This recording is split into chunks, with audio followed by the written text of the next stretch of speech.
Now, during this period of time, actually, from the time I accepted Islam, I had tried to convince my parents to become Muslims.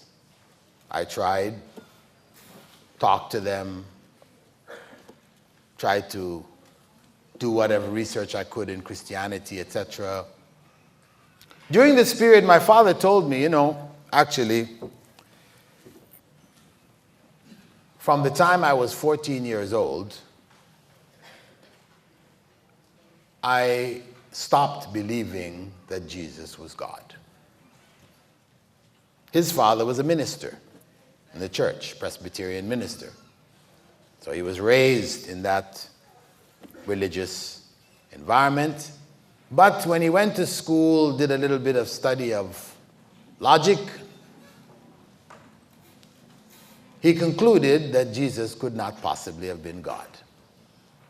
So he, from that point onwards, from the time he was 14, he only prayed to God alone, who was known as God the Father.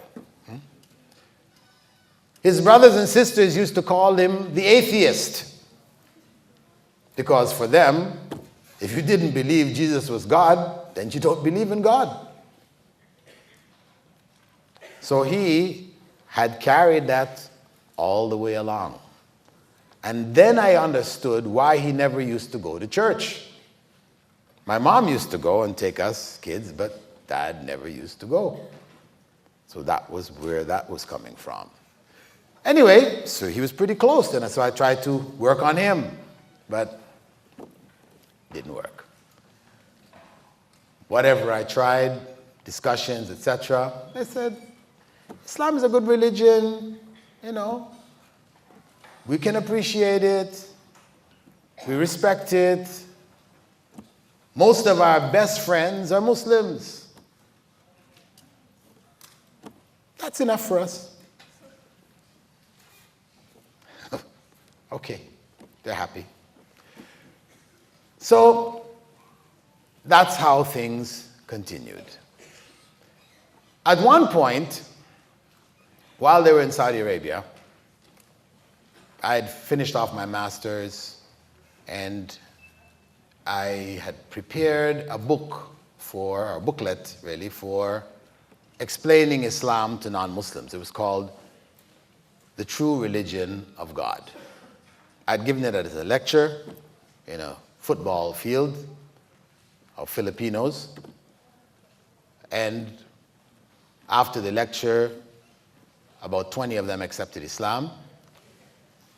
And I transcribed the lecture and wrote it up as a booklet.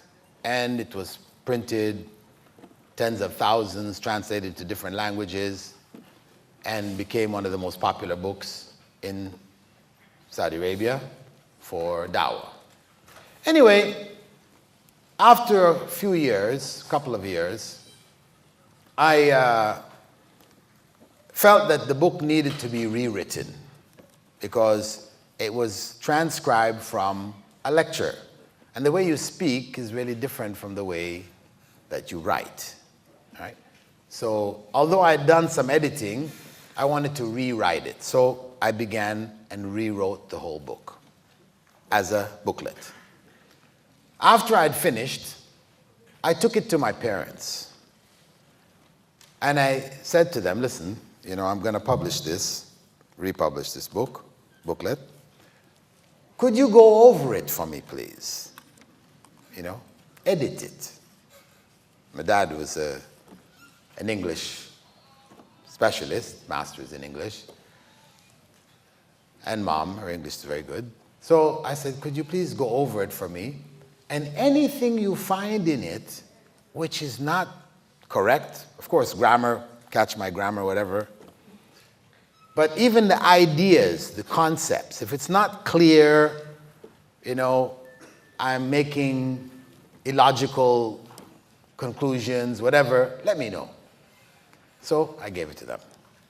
They went through it. I came back, asked them. They said, okay, this you need to change, this. Okay, I said, fine. I went, changed it. Brought it back again. They went through it again. Yeah, it's good now. So I say, okay, there's nothing wrong in it. Everything is clear. And she said, yeah, it's fine now. So I said, so why don't you accept Islam?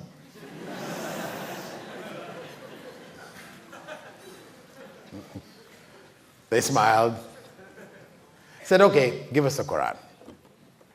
So I gave them a Quran to read. Another year passed, and they went back to Canada. And at that point, I went to the UAE. And I went to Canada from the UAE to visit them. And about the day after I got there, my mother came to me and said, I want to accept Islam. I said, Alhamdulillah. She said, listen, don't tell your father. I want him to make his own decision, right? To decide for himself. The next morning, he came to me and said, I want to accept Islam. So that was the high point in my life, because having given da'wah, I told you about it yesterday, we were in the Eastern Province, 3,000 troops accept Islam, people accepting Islam all around us, and then my own parents, it's tough. Anyway, I asked my mom afterwards, I said, what caused you to make this decision after all this time, and why did you decide? She said, you remember when you came to visit me in Jeddah? They moved down to Jeddah. And I told you that there was something in the house. I had gone and visited her in Jeddah. And she felt there was something in the house. She said, she would look and there would be something would move, and she'd, what is this? What's going on here? So what she did was she knitted a cross. She knitted a cross, right? And she put it over her doorway. But it was still there. So when I came down to visit, she told me about it. She said, this. So I said, okay, give me that Quran that I gave you. And I read Surah Al-Baqarah, second chapter of the Quran, the whole surah there. Okay?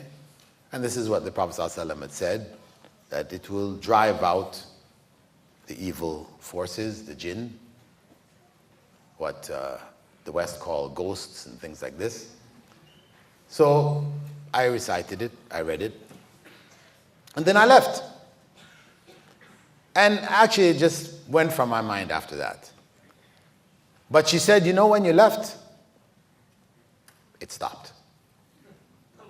It wasn't there anymore. She had knitted the cross, it didn't work. You read the Quran, and it worked. She said, okay. That caught her, as giving some additional support to Islam being the right choice.